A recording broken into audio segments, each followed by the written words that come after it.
درود پاک پڑھیں اللہم صلی علی سیدنا و مولانا محمد وعلی آل سیدنا و مولانا محمد وسلم صلاۃ و سلام علیک یا رسول اللہ صلی اللہ علیہ وسلم۔ سورہ یونس کے چند آیات ہیں، ترجمہ و تفسیر۔ بسم اللہ الرحمن الرحیم۔ وما يتبع اکثرهم الا الظن ان الظن لا یغنی من الحق شیئا ان اللہ علیم بما یفعلون۔ اور ان میں اکثر تو نہیں چلتے مگر گمان پر کہ بے شک گمان حق کا کچھ کام نہیں دیتا، بے شک اللہ ان کا کاموں کو جانتا ہے۔ اس کی تفسیر یہ ہے کہ جو کفار و مشرکین تھے ان کا یہ گمان تھا کہ پتہ نہیں ہم لوگ مرنے کے بعد اٹھیں گے یا نہیں اٹھیں گے، حساب دینا پڑے گا یا نہیں دینا پڑے گا، مطلب اسی گمان میں تھے آگے کیا ہوگا۔ اور وہ سمجھتے تھے کہ ہمارے جو اگلوں نے جو بتوں کی پوجا کی، اگر ان کا کچھ نہیں ہوا دنیا میں تو پھر ہمارا کیا ہوگا، مطلب اس گمان میں تھے وہ لوگ۔ لیکن حقیقت میں گمان سے کچھ نہیں ملتا، جو چیز قرآن حدیث سے ثابت ہو یا دلیل قطعی سے ثابت ہو اس پر یقین رکھنا چاہیے۔ جب قرآن ہمارا یہ کہہ رہا ہے کہ مرنے کے بعد دوبارہ اٹھاؤ جاؤ گے، حساب بھی کتاب دیا جائے گا، جب قرآن کہہ رہا ہے تو پھر ہمیں اپنے گمان سے کیا فائدہ، ایک دوسرے کی باتوں کرنے سے کیا فائدہ۔ قرآن فرماتا ہے کہ بے شک اللہ ان کے کاموں کو جانتا ہے، مطلب ان کی دل میں کیا ہے وہ سب اللہ جانتا ہے۔ اس کے بعد اللہ فرماتا ہے کہ وما کان ھذا القرآن ان یفترى من دون اللہ ولکن تصدیق الذی بین یدیہ وتفصیل الکتاب لا ریب فیہ من رب العالمین۔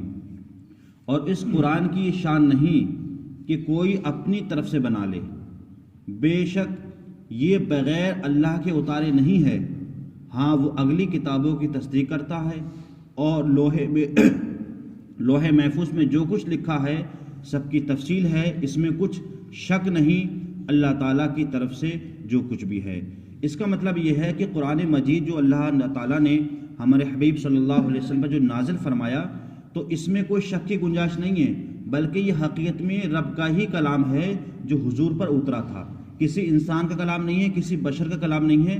اور ایسا بھی نہیں ہے کہ اس میں کچھ ملا دیا گیا ہو، جیسے کہ دوسری کتابیں جو ہیں مذہب کی ان میں کچھ بڑھا دیا گیا، کچھ گھٹا دیا گیا، لیکن قرآن مقدس ایک ایسی افضل اور معتبر کتاب ہے کہ جس طریقے سے اب سے 1400 سال پہلے جس طریقے سے میرے آقا پر نازل ہوئی تھی آج تک یہ ویسی ہے، اس میں کوئی حرف کوئی زبر زیر آج تک بدلاؤ نہیں ہوا ہے اور اس میں کچھ نہیں کیا گیا ہے۔ اور یہ کتاب جو کیا ہے لوح محفوظ میں جو کچھ لکھا ہوا ہے سب کی تفصیل ہے۔ لوح محفوظ کہتے ہیں یہ ایک ایسی تختی ہے کہ جہاں پر ہر انسان کی جو ہے وہ تقدیر لکھی ہوئی ہے، اس کو لوح محفوظ بولتے ہیں۔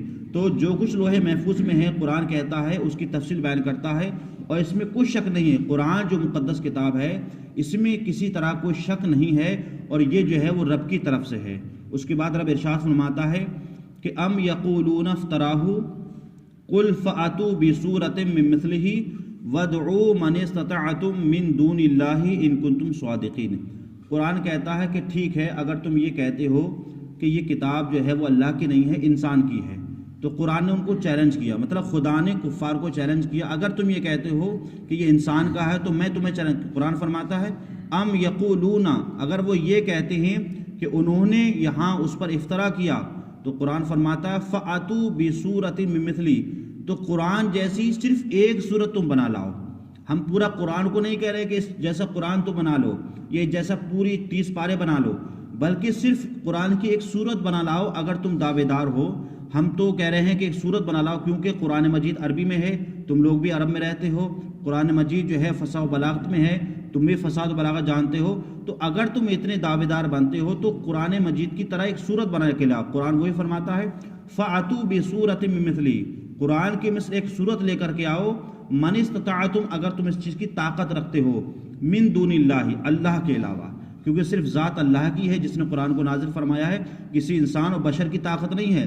لیکن اگر تم یہ دعویٰ کرتے ہو کہ یہ کسی انسان کا ہے تو تم ایک سورت لے کر کے آؤ، لیکن اس میں اللہ کے علاوہ لے کر کے آؤ، ان کنتم صادقین، اگر تم سچے ہو۔ تو قرآن کہتا ہے کہ اگر وہ پوری دنیا کو بھی جمع کر لیں اور دنیا کے پڑھے لکھے لوگوں کو جمع کر لے تو قرآن کی ایک صورت تو درکنار ہے، وہ ایک آیت بنا کر نہیں لے گا، کیوں کہ قرآن اللہ کا کلام ہے۔ اس کے بعد اللہ فرماتا ہے بل کذبوا بما لم یحیطوا بعلمہ ولما یأتہم تأویلہ کذالک کذب الذین من قبلہم فانظروا کیف کان عاقبۃ الظالمین، بلکہ اسے جھٹلایا جس کے علم پر قابو نہ پایا. مطلب جب لوگ وہ بنا کر نہیں لے کر آئے قرآن کی آئے تو جھٹلانے لگے. قرآن جو اللہ کا کلام نہیں ہے، بعلم ہی، اپنے علم سے.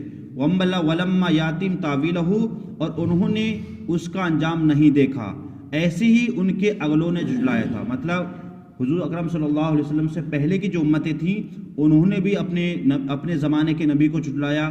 اپنے اپنے زمانے کے نبی پر جو کتابیں نازل ہوئیں، توریت ہے، انجیل ہے، زبور ہے، دوسرے صحیفے ہیں، ان کو بھی جھٹلایا.